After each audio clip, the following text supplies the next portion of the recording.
네, 반갑습니다. 청소년 여러분. 이제 함께 예배를 시작하겠습니다. 여러분 자세와 복장을 잘 정돈하시고 함께 예배를 드리도록 하겠습니다. 여러분 언제나 기억하세요. 지금 여러분들이 계시는 곳이 바로 예배의 자리입니다. 우리 함께 마음을 모아 기도하겠습니다. 거룩하신 하나님, 주님을 사랑하는 우리를 이 자리에 불러주셔서 감사합니다. 주님이 우리를 사랑하시듯 우리도 주님을 사랑하오니 이 시간 우리의 찬양과 고백을 받아 주옵소서. 우리의 예배를 통해 주님께서는 영광이 되고 우리에게는 기쁨이 되는 시간이 되도록 인도해 주옵소서. 오늘도 각자의 자리에서 예배를 드립니다. 비록 함께 예배를 드리지는 못하지만 청소년부의 모든 자리에 임재해 주셔서 하나된 모습으로 예배드리는 은혜를 베풀어 주옵소서. 오늘 깊은 깨달음과 은혜가 가득하기를 소망합니다. 모든 말씀 예수님의 이름으로 기도드립니다. 아멘. 네, 여러분 함께 찬양하도록 하겠습니다. 우리가 오늘 함께 나눌 찬양은 아이자야 61의 곡들인데요. 첫 번째는 신실하시네라고 하는 곡과 두 번째로 말씀하소서라는 찬양입니다. 두 곡 모두 여러분들에게 좀 생소하고 모르는 찬양일 수도 있는데요. 찬양의 가사들에 좀 집중을 했으면 좋겠습니다. 그리고 가사의 고백들이 여러분들의 고백이 되었으면 좋겠습니다. 우리 마음 모아 함께 찬양하도록 하겠습니다.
아니하고 주의 말씀을 주야로 즐거워하는도다.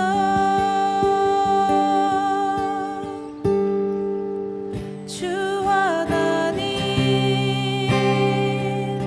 내게 말씀하소서.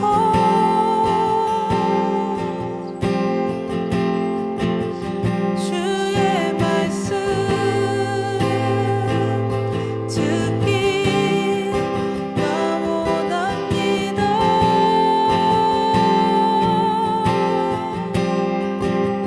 주 하나님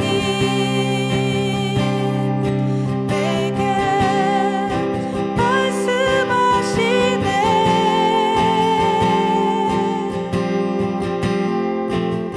주님의 뜻 알기 나 원합니다.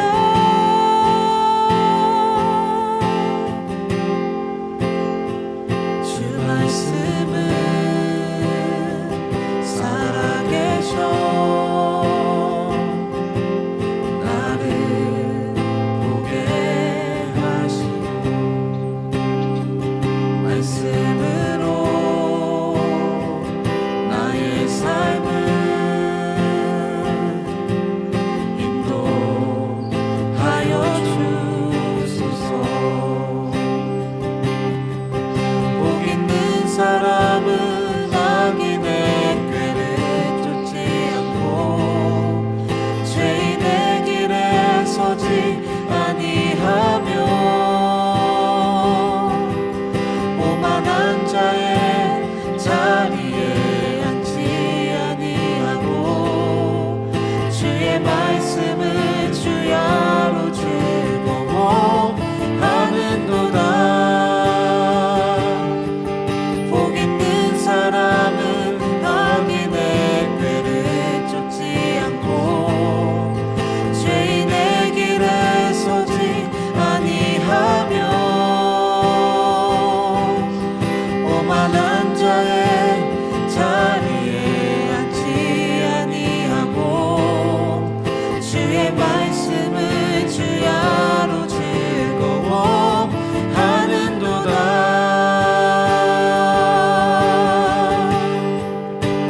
주 하나님 내게 말씀하소서.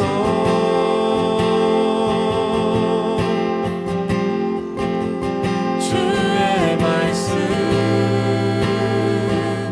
듣기 나 원합니다.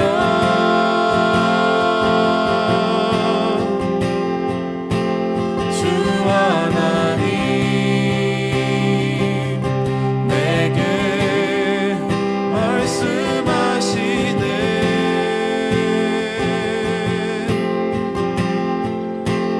주님의 뜻 알기 나 원합니다.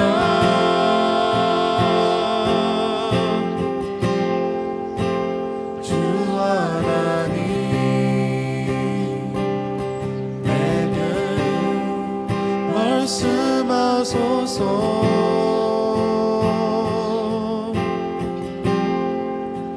주의 말씀 듣기 나 원합니다.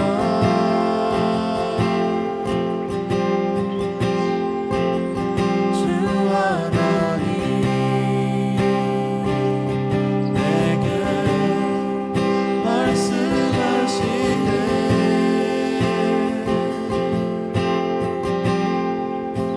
주님의 뜻 알기 나 원합니다.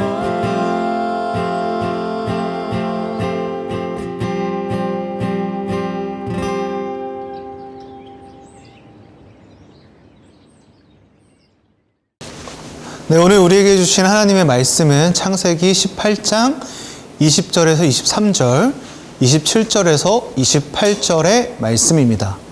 화면을 보시면서 함께 성경을 봉독하도록 하겠습니다. 여호와께서 또 이르시되 소돔과 고모라에 대한 부르짖음이 크고 그 죄악이 심히 무거우니 내가 이제 내려가서 그 모든 행한 것이 과연 내게 들린 부르짖음과 같은지 그렇지 않은지 내게 보고 알려 하노라. 그 사람들이 거기서 떠나 소돔으로 향하여 가고 아브라함은 여호와 앞에 그대로 섰더니 아브라함이 가까이 나아가 이르되 주께서 의인을 악인과 함께 멸하려 하시나이까. 27절부터 28절입니다. 아브라함이 대답하여 이르되 나는 티끌이나 재와 같사오나 감히 주께 아뢰나이다. 50의인 중에 5명이 부족하다면 그 5명이 부족함으로 말미암아 온 성읍을 멸망하시리이까. 이르시되 내가 거기서 45명을 찾으면 멸하지 아니하리라. 여러분, 존재감이라는 단어를 많이 쓰시죠? 사실 존재감이라고 하는 단어는 사전적으로 보면 사람, 사물, 느낌 따위가 실제로 있다고 여기는 느낌입니다. 사전적인 의미는 이러한데요. 우리는 이 단어를 사용할 때 느낌이란 부분에 포커스를 맞추고 많이 사용하는 것 같아요. 예를 들면 어떤 상황에 사용을 할까요? 키가 크고 잘생긴 사람이 지나갈 때 그 사람을 보면서 와, 존재감 넘친다 라고 말하기도 하고요. 아니면 옷을 예쁘게 입고 멋있게 입은 사람이 이렇게 지나갈 때 와, 저 사람 존재감이 진짜 쩐다 라고 말하기도 합니다. 이렇게 우리는 긍정적으로 이 단어를 사용할 때도 있고요. 반대로 보면은 부정적으로 사용할 때도 있는 것 같아요. 이상한 표정이나 행동을 하는 사람이 지나가면 아, 저 사람 존재감이 어마어마하다라고 말하기도 하고요. 게임을 할 때도 마찬가지입니다. 좀 실력이 없는 사람이 게임에 같이 들어와서 막 어그로를 끌면서 여러분들 말대로 하면 막 트롤 짓을 한다. 이런 사람을 보면 아, 저 사람 존재감 넘치네라고 부정적으로 말하기도 하죠. 어찌되었든 간에 결론적으로 보자면 긍정적이든 부정적이든 각 사람마다 존재감을 가지고 있습니다. 그런데 그 존재감이 특출나게 크고 거대한 사람들이 있는 거죠. 그래서 그런 사람들은 우리가 어떤 특별한 노력을 하지 않는다고 하더라도 존재감이 넘치니까 우리의 시선이나 우리의 시야나 우리의 마음이 더 가는 게 사실입니다. 존재감이라면 바로 이런 것이죠. 그렇다면 여러분들에게 한번 질문을 던져보죠. 혹시 여러분에게 하나님의 존재감은 어떠합니까? 하나님의 존재감이 여러분에게는 얼마만한 크기로 자리하고 있습니까? 오늘은 바로 이 하나님의 존재감에 대해서 한번 이야기해 보려고 합니다.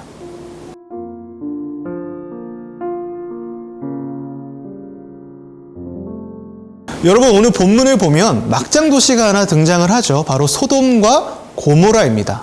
이 소돔과 고모라는 악과 타락을 상징하는 두 개의 성읍이었어요. 굉장히 상징적인 의미를 가지고 있는 도시들이었습니다. 창세기에 등장하는 평지의 5성읍 중에 아브라함의 조카인 롯이 이주했던 도시가 바로 소돔이었어요. 허나 이 소돔은 성적으로 문화적으로 굉장히 워낙 타락했었던 곳이었기 때문에 하나님께서는 이 두 도시를 파괴하기로 결정하십니다. 오늘 우리가 읽었던 본문은 바로 하나님께서 아브라함에게 이 도시에 대한 멸망을 예언하시고 그 예언하신 후에 하나님과 아브라함의 대화를 담아놓은 부분이 바로 우리가 읽은 본문의 내용이었습니다. 하나님께서는 아브라함에게 이렇게 말씀하시죠. 20절과 21절을 다시 한번 보도록 하겠습니다.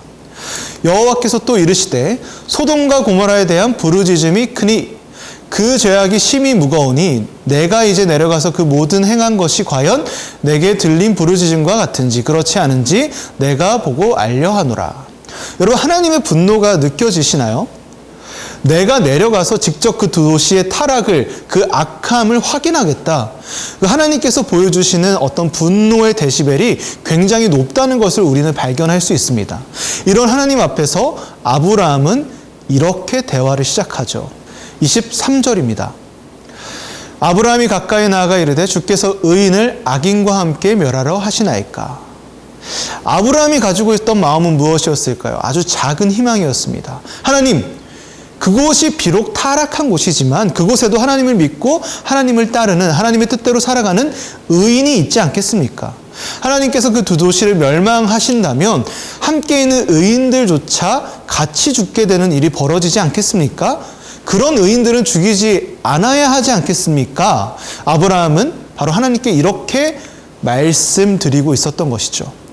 적어도 아브라함은 조금이나마 희망을 가지고 그 두 도시를 바라봤던 것 같아요. 그리고 아브라함은 하나님께 이렇게 부탁을 드립니다. 무엇이라고 드릴까요? 바로 이 도시에 의인 50명이 있다면 그 도시를 용서해 달라고 부탁을 드립니다. 하나님께서는 그렇게 하겠다라고 말씀하시죠. 근데 결과를 보면 어떻습니까? 그 도시에는 의인 50명이 없었죠. 아브라함은 포기하지 않고요. 또 하나님께 부탁을 드립니다. 이번에 40명이요. 40명은 어떻게 됐습니까? 결국 그 도시에는 40명도 없었습니다. 30명으로 내려가고요. 20명으로 내려가고요. 결국 10명만 있으면 용서해 주세요라고 부탁드립니다. 결국 그 도시에는 10명조차 의인이 없었고 멸망을 피할 작은 희망도 없었습니다. 결국 이 두 도시는 하나님의 뜻대로 멸망하게 되죠. 하나님께서는 불과 유황을 부어 이 도시를 파괴하셨고 고고학적으로 보면 실제로 소돔과 고모라가 있었던 장소에 화산 폭발이 있었을 것이라고 많은 학자들이 추정을 합니다. 사해 바다의 바닥 부분이 그 잔재들이 있다라고 추측하죠. 그 주변이 아직도 소돔산이라고 불리는 걸 보면 하나님께서 그 두 도시를 심판하신 것이 역사적으로 고고학적으로도 증명이 되기도 합니다. 하지만 사실 여러분, 목사님이 나누고 싶은 부분, 함께 주목하고 싶은 부분은 이 도시의 멸망 여부가 아니에요. 그리고 의인의 존재 여부도 아닙니다. 여러분들과 함께 나누고 싶은 부분은 하나님과 대화하는 아브라함의 자세입니다. 더 정확히 말하자면 아브라함의 대화를 통해서 드러나는 하나님을 향한 마음, 하나님을 향한 자세를 주목해보고 싶어요. 어떻게 하나님을 대하고 있는지 함께 나눠보도록 하죠. 아브라함이 하나님께 부탁을 드릴 때 굉장히 독특한 표현을 사용합니다. 27절을 보시면 이렇게 기록을 하죠. 아브라함이 대답하여 이르되 나는 티끌이나 재와 같사오니 감히 주께 아뢰나이다 라고 말하고 있습니다. 나는 티끌이나 재와 같은 존재이지만 지금 하나님께 말합니다. 지금 주님께 말합니다 라고 아브라함은 고백하고 있는 거예요. 여러분, 지금 아브라함이 사용하고 있는 수사법은 비교법입니다. 하나님의 존재와 나의 존재를 비교하면서 그 차이에 대해서 표현하고 있죠. 근데 여러분, 아브라함이 말하고 있는 비교의 정도가 어떻습니까? 하나님 앞에서 나의 존재가 티끌, 재와 같이 보이지도 않는 아주 작은 존재라는 것을 말하고 있습니다. 여러분, 이것이 굉장히 중요한 대목이죠. 하나님과 나 사이의 그 존재감의 차이가 이 정도라는 겁니다. 여러분, 우리는 아브라함과 하나님의 대화가 있기 때문에 이 대화를 보면서 그 두 사람의 친밀함에 집중하게 될 수도 있습니다. 그래서 자칫 아브라함이 하나님께 막 어렵지 않게 대화할 수 있는 존재이며 그 둘은 그 정도의 친밀함을 갖고 있는 사이라고 인식하게 되죠. 충분히 그럴 수 있습니다. 그런데 막상 아브라함은요, 하나님을 그렇게 생각하지 않았습니다. 아브라함은 여러분, 완벽하게 그리고 분명하게 하나님의 존재감에 대해서 인식하고 있었어요. 하나님은 자신과는 비교도 할 수 없는 절대적인 존재이며 헤아릴 수도 없이 거대한 존재라는 것을 아브라함은 분명히 지금 말하고 있습니다. 그래서 하나님과 대화하면서 하나님께 부탁을 드리면서도 분명히 고백하고 있는 거예요. 지금 내가 하나님께 고백하는 것은, 내가 지금 하나님께 부탁을 드리는 것은 그 자체가 하나님의 은혜 때문입니다. 거대하신, 크신, 헤아릴 수 없이 우주와도 같이 크신 하나님의 은혜 때문에 내가 지금 하나님께 부탁하고 있습니다. 아브라함은 하나님의 그 거대한 존재감을 분명히 알고 있었어요. 그렇다면 여러분은 하나님을 어떻게 인식하십니까? 하나님과 친밀하십니까? 친근하게 느끼십니까? 나에게 하나님이 어려운 분은 아니십니까? 하나님이 나의 필요를 채워주시는 분이십니까? 하나님을 인식하는 여러분들의 마음은 어떻습니까? 여러분은 어쩌면 하나님의 존재감이 나와 비슷하거나 나의 계획과 생각의 범주 안에 계시는 분은 아닙니까? 지금 여러분에게 말이죠. 여러분, 우리는 분명히 기억해야 합니다. 아브라함의 고백처럼 말이죠.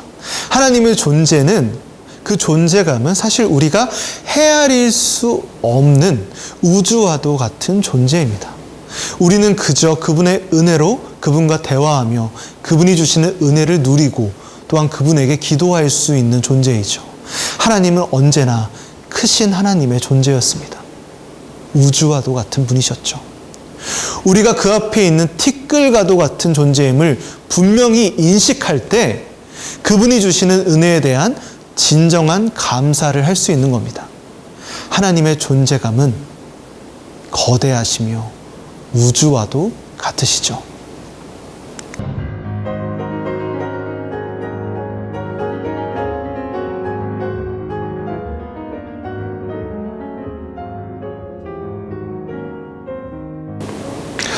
여러분, 이 곡은 러시아의 작곡가이며 대표적인 피아니스트인 라흐마니노프의 피아노 콘체르토 제2번입니다.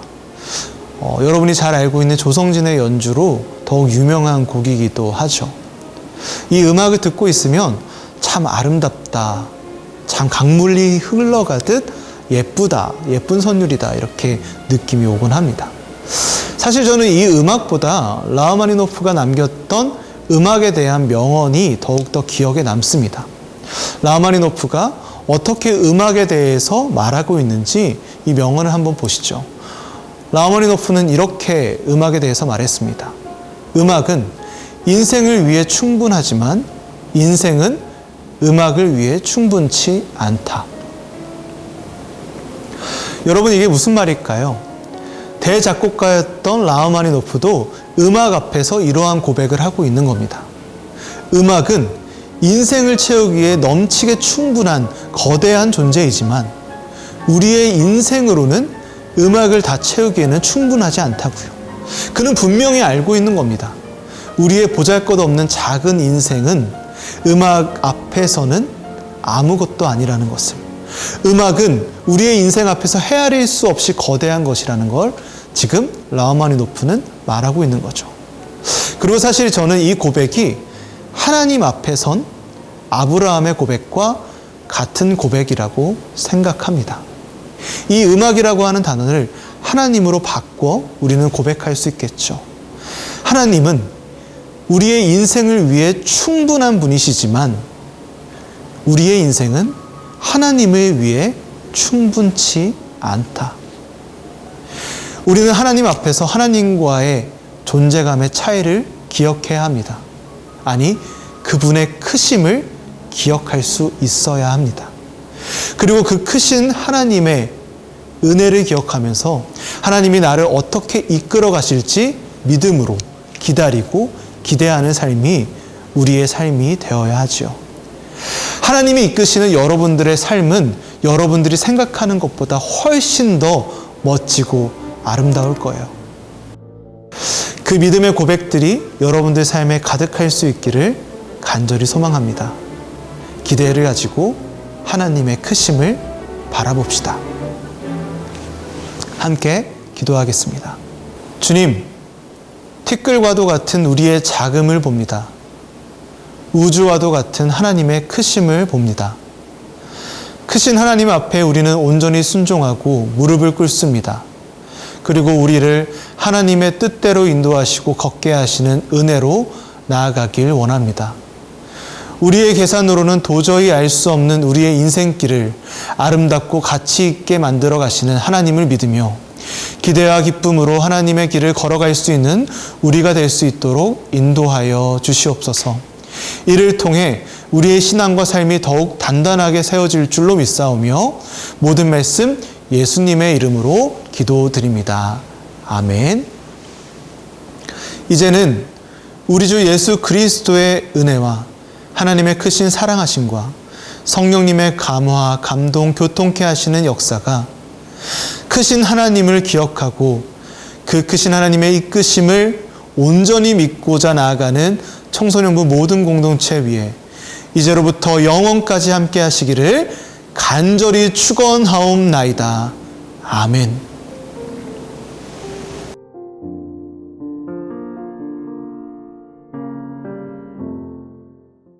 네, 여러분, 함께 예배드림이 우리에게 기쁨이 되고 즐거움이 되며 감사가 됩니다. 오늘도 이제 영상 앞에서, 화면 앞에서 함께 예배를 드린 여러분들을 진심으로 축복하고 또 사랑합니다. 이 자리에 모인 우리를 하나님께서도 특별하게 기억하시고 크신 은혜와 축복으로 더하실 것이라 믿으며 또 나아갑니다. 이제 우리가 예배 영상을 마치고 주일 예배를 재개할 날이 얼마 남지 않았을 것 같아요. 코로나 환자들도 점점 줄고 있고 곧 그날이 올 거라고 생각을 합니다. 여러분들 건강하게 잘 그 자리를 지켜주시고 예배 영상 끝나고 함께 재개될 때 함께 이 교회, 이 본당에서 함께 보았으면 좋겠네요. 우리 특별한 광고가 있으면 선생님들을 통해서 즉각적으로 여러분들에게 알려드리도록 할게요. 그리고 또 이 영상 마치고 나가지 마시고 우리 유튜브 소통을 통해서 함께 이야기 나누는 시간들 가졌으면 좋겠습니다. 여러분 나가지 마시고 함께 만나요. 여러분 사랑하고 축복합니다. 한 주 잘 지내시고 다음 주에 뵙도록 하겠습니다. 잘 지내요. 끝.